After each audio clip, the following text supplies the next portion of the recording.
Beckham जी। आइए आइए उमेश जी। नमस्ते सर। नमस्ते सर। बैठिए बैठिए Umesh ji. Thank you sir. Umesh ji, अपने बारे में बोर्ड कुछ बताइए। सर मेरा गृह जिला टोंक है और मैंने 10th क्लास से स्वामी विवेकानंद पब्लिक स्कूल टोंक से उत्तीर्ण की है। उसके बाद में मैंने 12th class physics chemistry maths के अंदर Malviya Nagar modern public school से उत्तीर्ण की है। उसके बाद में सर मैंने मैकेनिकल में इंजीनियरिंग की है स्टैनी memorial college of technology and engineering से। 2018 RS के तहत सर मुझे JCTU पोस्ट अलॉट हुई थी। वर्तमान में मैं SGST डिपार्टमेंट के अंदर JCTU पद पर कार्यरत हूँ और क्रिकेट देखना और खेलना मेरी हॉबी है सर। अच्छा, वर्तमान में आप स्टेट GST डिपार्टमेंट में पोस्टेड हैं। जी सर। आपकी क्या राय है, ये जो टैरिफ वॉर हो रहा है ट्रंप की तरफ से जो डिक्लेरेशन हुआ, जी आप कैसे देखते हैं? किस हद तक ये भारत को प्रभावित करेगा? सर इसमें भारत को प्रभावित करने के दो एस्पेक्ट्स हैं। अगर पॉजिटिव एस्पेक्ट्स में अगर हम देखते हैं तो भारत में जैसे टेक्सटाइल इंडस्ट्री है उस पर 27% टैरिफ लगाया गया है USA की तरफ से। तो टेक्सटाइल इंडस्ट्री के अंदर श्रीलंका और बांग्लादेश भारत के कॉम्पिटिटर थे, उन पे 37% टैरिफ लगाया गया है। तो कहीं ना कहीं भारतीय जो टेक्सटाइल इंडस्ट्री है उसके लिए एक बड़ा मार्केट बनेगा अमेरिका, एक ये है। दूसरा सर जैसे ऑटो सेक्टर है, ऑटो हो गए, स्पेयर पार्ट्स हो गए और कार वगैरह हो गए, तो उसमें भी तुलनात्मक तौर पे अगर देखें तो चाइना पे 54% टैरिफ है, भारत पे 27% है। तो वो भी एक भारत को एक आयाम डायमेंशन है उसके लिए भी। दूसरा सर एक मुझे ये लगता है कि भारत के लिए जो डेयरी प्रोडक्ट एग्रीकल्चर प्रोडक्ट है वहाँ पे टैक्स में अभी कुछ हुआ नहीं है, तो वो एक ठीक है।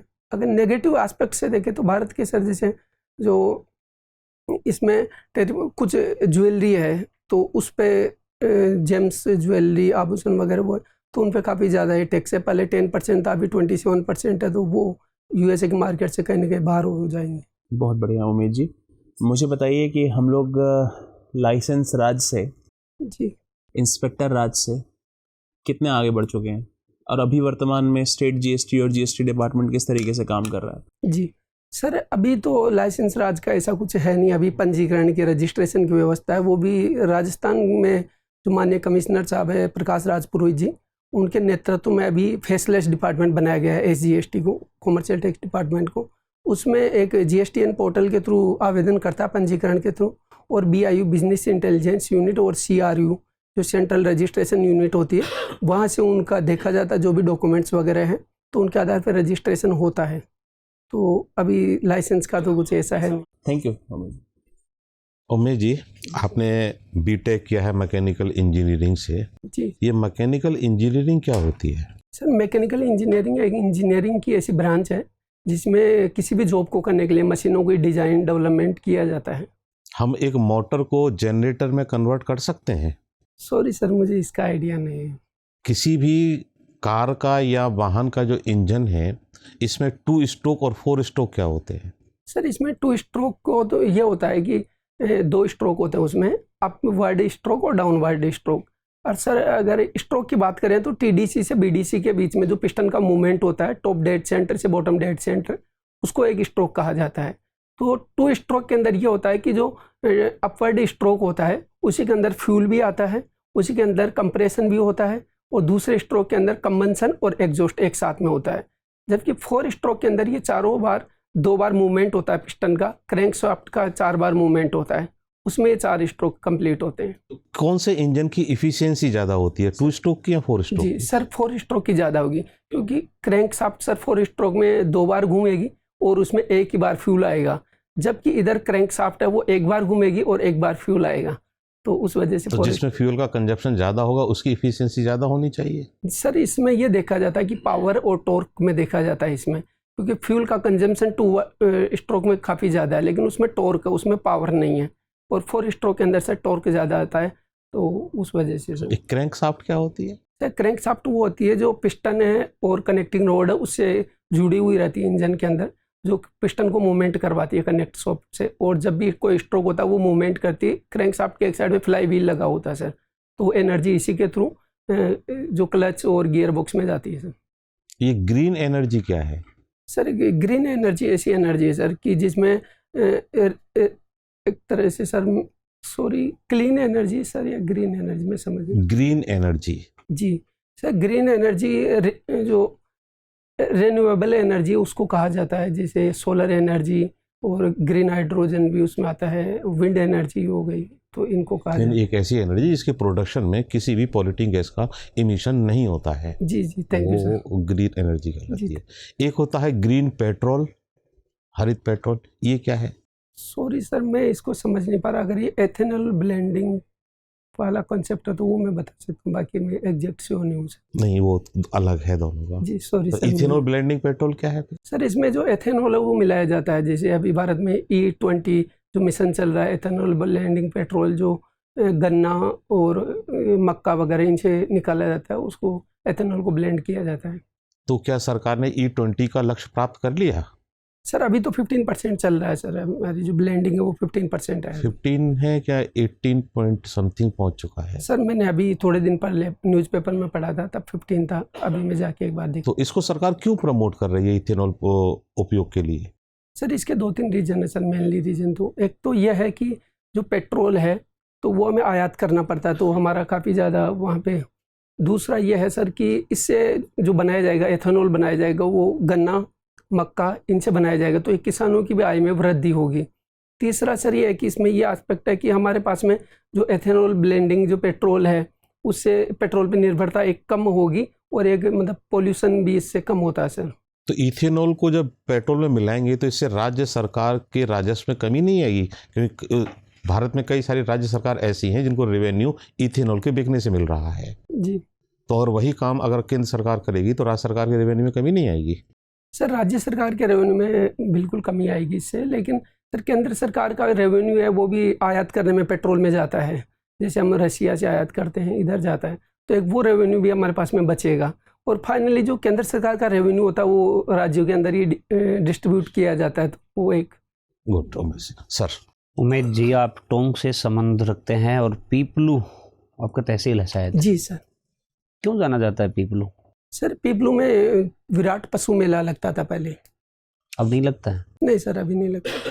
राजस्थान के कुछ पशु मेले बता सकते हैं मेरे को आप? जी सर, जैसे चंद्रभागा पशु मेला लगता है, तेजाजी पशु मेला लगता है और जसवंत पशु मेला लगता है। राजस्थान का सबसे प्राचीन पशु मेला कौन सा है? सॉरी सर मैं इसमें श्योर नहीं। टोंक का मेरे को जनपद काल से संबंध बताइए आप, रहा है कुछ संबंध? सॉरी सर मुझे आइडिया नहीं। करकोट नगर नहीं सुना? नगर सुना हो अगर आपने? हाँ कारकोट नगर तो सुना है। सुना है जी सर। 1857 की क्रांति में कुछ भूमिका रही टोंक की? जी सर।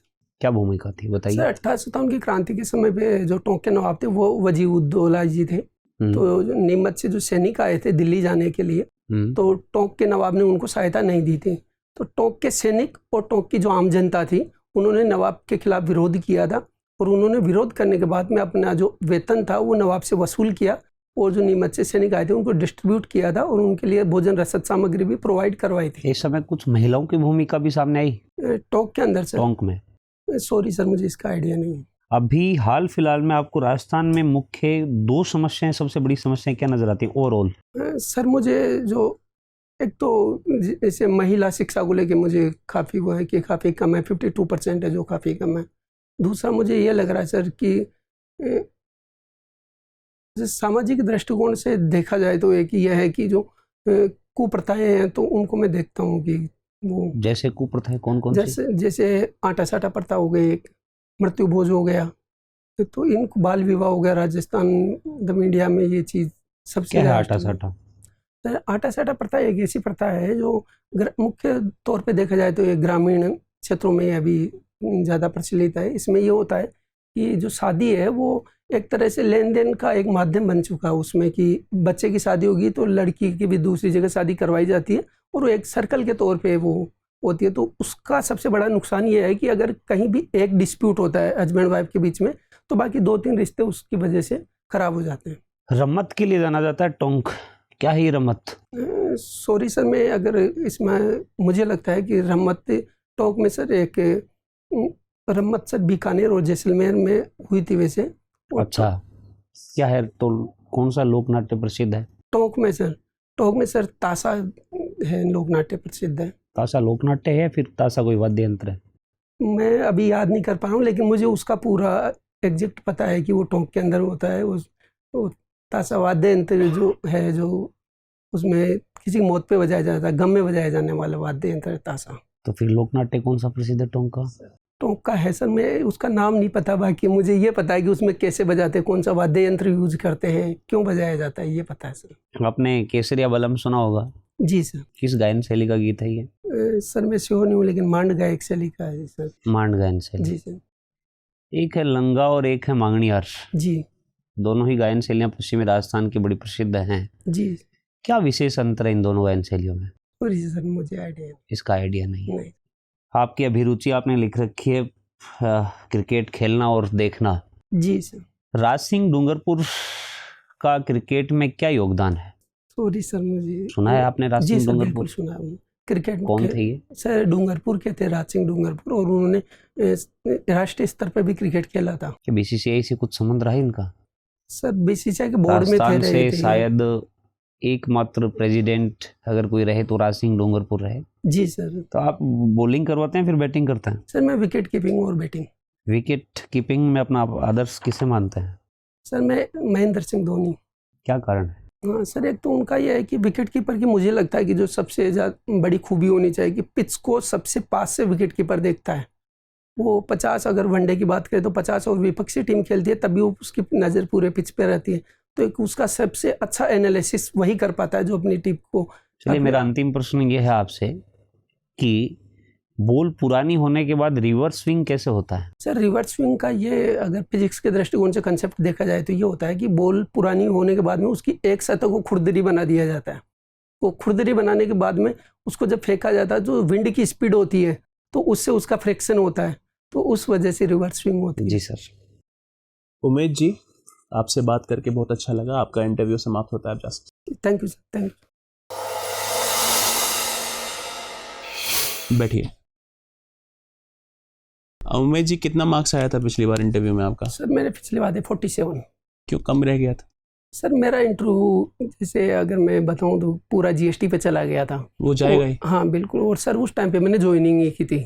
अच्छा। तो मुझे जीएसटी की ज़्यादा नॉलेज नहीं थी उस टाइम पे, तो उस वजह से थोड़ा एक नेगेटिव इंप्रेशन पड़ा था। और बाकी इसके पहले 2 इंटरव्यू दे चुके हैं आप? हाँ सर 3 दे 2 दे चुका है, ये 4th इंटरव्यू है मेरा। तो फिर कैसे कैसे अंक आते हैं उसमें? सर उसमें 62 भी आए थे मेरे फर्स्ट इंटरव्यू के अंदर। देखिए आप एक अच्छे कैंडिडेट हैं। 60 के तो ऊपर लाने के लिए आपको कोई उसमें कमी नहीं रह सकती। कि मुझे लगता है 60 तो आपको मिलना ही चाहिए। बट थोड़ा सा एक बारी हम लोग ने इसके विषय के ऊपर बातचीत भी करी आपसे, ट्रेड वॉर को लेकर के आपसे बातचीत करी। आपकी समझ अच्छी है आपकी जीएसटी में लेकर के। पहले क्यों आपको ऐसा लगा था कि मार्क्स उसमें ज्वाइन किया था इसलिए? सर मैंने ज्वाइन ही किया था, तो 3-4 महीने हुए थे मुझे, तो उस टाइम पे मुझे ज़्यादा आइडिया नहीं था जीएसटी का। अच्छा, बाकी आप एक ओवरऑल अच्छी पर्सनालिटी है आपकी, अच्छे व्यक्तित्व के इंसान हैं, साफ, पारदर्शी और एक ईमानदार छवि आपकी देखने से प्रतीत होती है। इंटीग्रिटी के ऊपर कोई सवाल नहीं उठ सकता आपके ऊपर, क्योंकि आप बहुत ही सब सौम्य तरीके से आप अपना उत्तर देते हैं, बहुत ही शालीन तरीके से। बोर्ड मेंबर साहब से बात करके काफ़ी अच्छा लगेगा उनको। क्लीन शेव करके जाइएगा। हाँ सर बिल्कुल क्लीन है ना? जी। दूसरी बात कि शर्ट चेंज करेंगे? सर ब्लेजर का ब्लेजर है तो वाइट शर्ट पहनेंगे अंदर? हाँ सर। वाइट शर्ट पहन लीजिएगा, एकदम आयरन से पूरे मोजे पहन लीजिएगा जी सर। ऊपर से लेकर के, मतलब फुल वाला मोजा ले लीजिएगा फॉर्मल, और एकदम नीट एंड क्लीन जाइएगा जैसे कि ऑफिसर्स वाली पर्सनालिटी में। जी सर। और अगर कोई सवाल नहीं आता, देखिए मेंस का ऑब्जेक्टिव क्या होता है, मेंस ऑलरेडी आपने क्लियर करा है, इसका मतलब नॉलेज में तो कोई दिक्कत नहीं है। वहाँ आपको ऐसे सवाल पूछे जाएंगे जो अनसेटल करेंगे। आप उन सवालों से बच सकते थे वहाँ पर कि सर अभी फ़िलहाल ही मेरी ज्वाइनिंग ही हुई है, ट्रेनिंग में मुझे थोड़ा सीखने को मिला, उसके बाद मेरी ज्वाइनिंग हुई है तो इसके बारे में मुझे थोड़ी जानकारी कम है। पहले ही आप अगर बोल देते तो हो सकता है उसी समय आप आरएएस बन जाते, लेकिन कोई बात नहीं, ये सब नियति का खेल है। और मैं आपको पर्सनली, हम सब बोर्ड मेंबर्स की यूनानिमस राय ये कहती है कि आप इस बार 100% आपका सिलेक्शन हो जाएगा। Thank you sir. तो बस सकारात्मक ऊर्जा के साथ जाइएगा और कोई बदलाव करने की ज़रूरत नहीं है। घड़ी ऐसी, ये घड़ी पहन के मत जाइएगा। नहीं सर अलाउ नहीं है। हाँ, तो ये दूसरा कड़ा जो अगर आप पहनना है तो आप उसको पीछे कर लीजिएगा। नहीं सर, जैसे वहाँ पे उतरवा देते हैं जाते हैं हाँ, तो वो सब। तो कड़ा पीछे कर लेंगे तो अगर आपके लिए रिलीजियस वैल्यू है इसकी तो वो तो नहीं उतरवा सकते। नहीं लेकिन सर, जैसे जाऊँगा तो मैं कड़ा, ये रिंग वगैरह सब हाँ, उतार बहुत के बढ़िया। क्योंकि अगर किसी की रिलीजियस वैल्यू होती है तो वो पीछे कर लेता है या फिर अगर पॉकेट में डाल ले तो कोई बहुत बड़ी बात नहीं होती। लेकिन आप एक खुद ही क्योंकि आपने इंटरव्यू दिया है तो आपको ये चीज़ें पता है. मतलब overall we are very happy with your interview, the way you performed, the way you are expressing yourself. More or less you are having comfortable knowledge about your subject. Even at the time जब ऐसा लगा कि आपके पास knowledge नहीं है तो आपने तुरंत ही बोल दिया कि सर इसके मुझे आइडिया नहीं है. तो जैसे आपके एरिया के बारे में, BCCI के अध्यक्ष के बारे में, वो आपने अनुमान नहीं लगाया, ये एक बहुत पॉजिटिव. सर मुझे जैसे आइडिया तो था कि BCCI के चेयरमैन रहे हैं, लेकिन मुझे थोड़ा ऐसे लगा कि अगर मैं बोलूँगा तो नेगेटिव ये जाएगा. पता ये चीज़ें ये सब दिखाती है कि आप इंटीग्रिटी आपकी साफ है. नहीं तो अगर क्या लोग गेस करते हैं कि जवाब दे दें, क्या पता है इसको नहीं पता होता है. तो आप ये समझ लीजिए कि इंटरव्यू जो ले रहा है उसको सवाल यही है कि जो सवाल वो पूछता है तो उसको तो उसका उत्तर आता ही होगा. तो मुझे लगता है कि आप एक बहुत अच्छे कैंडिडेट हैं. इस बार मुझे नहीं लगता कि किसी भी तरीके से आपको कोई रोका जाएगा. बहुत सारी शुभकामनाओं के साथ हम लोग आपका इंतजार करेंगे सिलेक्शन के बाद. सर एक सवाल था कि जैसे सर ने पूछा था रम्मत के लिए, चार बेत लोकनाट्य है वैसे टोंक का, रम्मत बीकानेर का प्रसिद्ध और जैसलमेर का प्रसिद्ध. हाँ तो सर वही थोड़ा सा मुझे आप उसको करेक्ट कर सकते थे कि सर जैसा मैं याद कर पा रहा हूँ रम्मत का संबंध बीकानेर और जैसलमेर से है, चार बेत लोकनाट्य का संबंध टोंक से है. जी हाँ सर वही, जैसे अगर वहाँ पे चेक करने के लिए दूसरा. जी आप करेक्ट कर सकते हैं अपना. कोई तनाव नहीं लेना है इसमें आपको. ठीक थैंक यू है, शुभकामनाएं. अब एग्जाम की तैयारी को और बेहतर करने के लिए हमारे चैनल को लाइक, शेयर और सब्सक्राइब करना ना भूलें.